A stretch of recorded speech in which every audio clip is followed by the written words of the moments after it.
안녕하세요. 주소장입니다.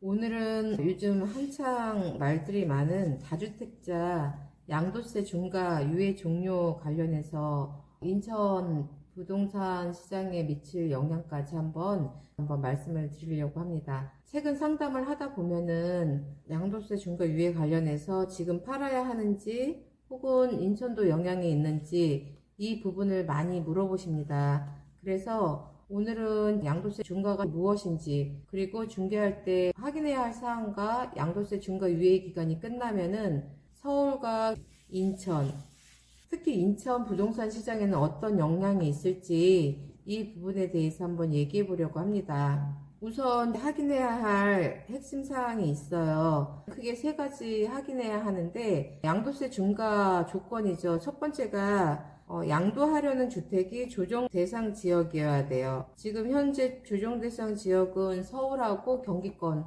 이렇게 지정이 돼 있죠. 이게 중과 적용 여부의 가장 결정적인 기준입니다.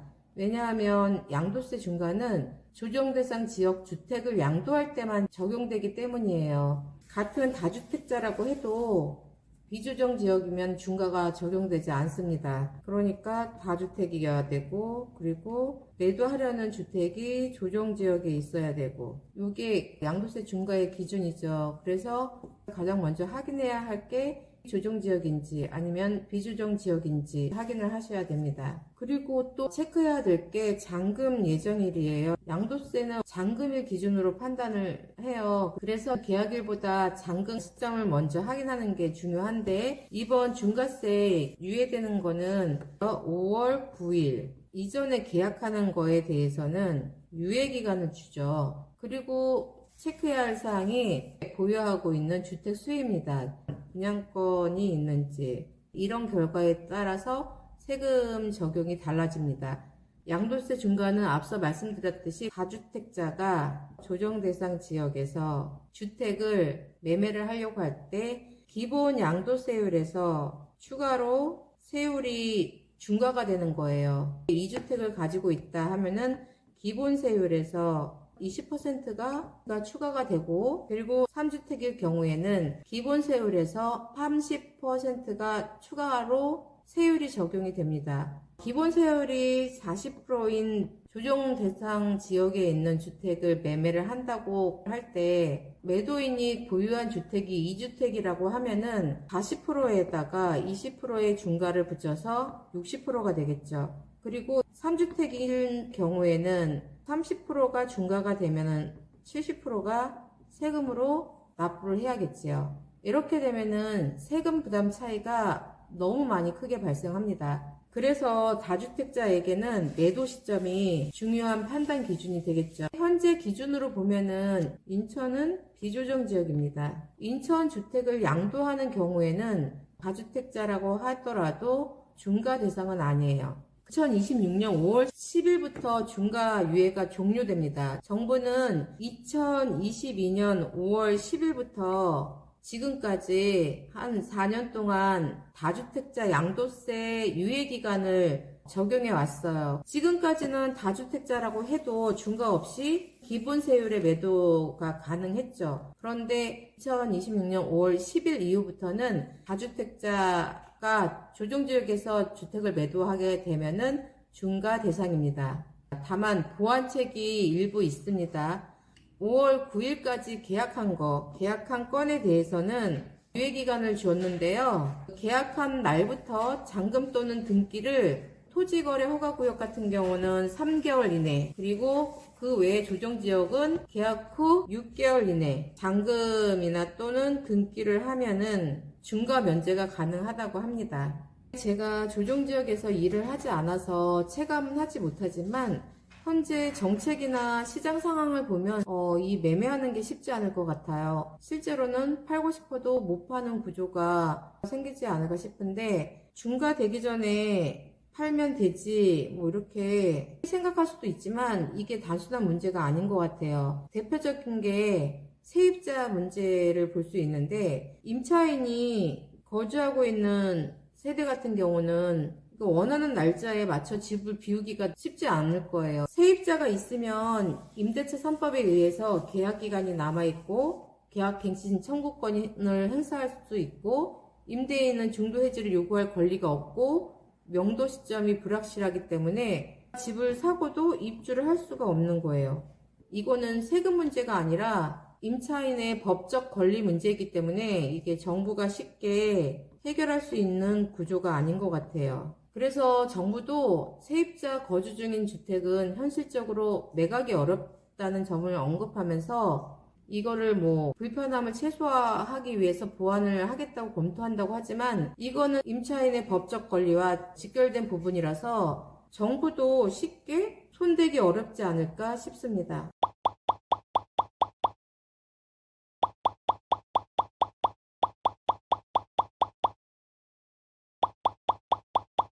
그러니까 지금은 양도세 중과를 피하기 위해서 매물을 내놓아도 거래 성립이 안 되는 이런 구조가 형성이 되어 있다는 거죠. 그러면 중과 관련해서 어떻게 움직일까? 이제 5월 9일 종료 전까지는 일부 다주택자는 중과 회피를 의식해서 매물을 내놓을 수 있어요. 지금도 급매가 나왔다 막 이런 언론들이 나오잖아요. 뉴스들이. 근데 조금 전에 말씀드린 것처럼 임차인이나 정부 규제 등으로 인해서 못 파는 매물도 같이 늘 수 있다고 봅니다.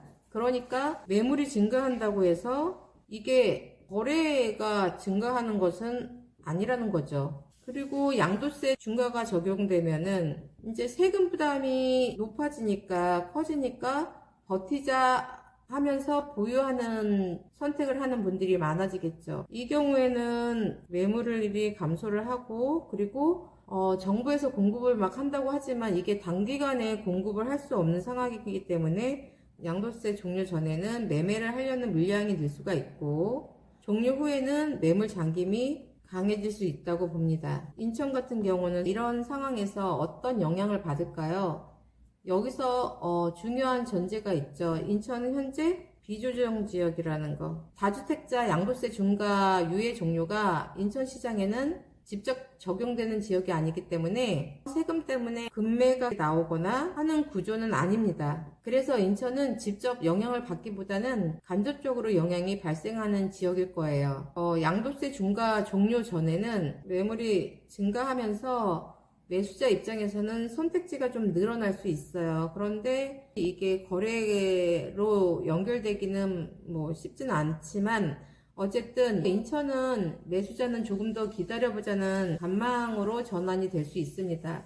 문의는 있지만 계약이 바로 진행되지 않는 거래 속도가 좀 늦어지겠죠. 그리고 양도세 중과 유예가 종료된 이후에는 서울 진입이 어려워지죠. 이 경우 인천 같은 경우는 대체 수요로 다시 들어올 수 있겠죠. 여기서 의문을 가지시는 분들이 계실 거예요. 아니 서울의 토지 허가 구역이나 외곽이나 경기도 중심 지역이 이런 지역들의 집값들이 인천에 비해서 비싼데 매수자 자체가 갈릴 것 같은데 그래도 영향이 있을까?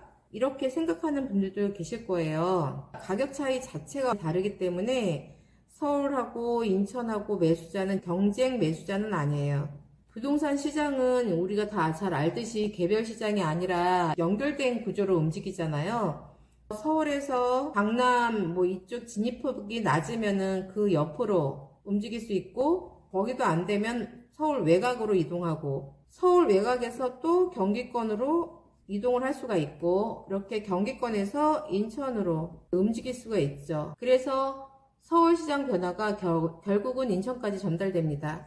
서울과 수도권은 분리된 시장이 아니라 하나의 연결된 시장이라고 볼 수 있습니다. 서울이 먼저 움직이고 경기권으로 갔다가 인천까지 순환한다고 볼 수 있습니다. 다주택자 양도세 중과 종료가 발생하면 인천에 나타나는 영향은 수요가 이동하는 영향이 생길 겁니다. 핵심은 서울에서 못 사는 수요가 바로 인천으로 오는 게 아니라 서울, 경기, 인천 순서로 이동을 하는 거죠. 그래서 인천은 간접적으로 시간이 지연되면서 영향이 나타난다는 거예요. 이래서 서울 변화는 결국에는 인천까지 전달이 될 거고요. 다만 인천은 가격이 급등이나 급락보다는 거래 속도가 늦어지거나 수요 흐름 변화 중심으로 영향이 나타날 수가 있고요. 특히 입주 물량이 있는 지역은 양도세하고는 상관이 없이 입주 물량 영향이 더 직접적인 것 같아요. 마지막으로 양도세 중과 관련해서 체크사항이 있습니다. 양도하는 주택이 조정지역인가 비조정지역인가, 그리고 주택수가 2주택인가 또는 3주택 이상인가, 계약일이 5월 9일까지 계약을 마무리를 해야 됩니다. 오늘은 다주택자 양도세 중과 관련된 내용하고 인천 부동산 시장의 영향이라고 해야 될까요? 관련해서 말씀을 드렸습니다. 자, 오늘 영상 여기까지입니다. 다음은 더 좋은 영상으로 다시 찾아뵐게요. 생길 거예요. 좋은 일.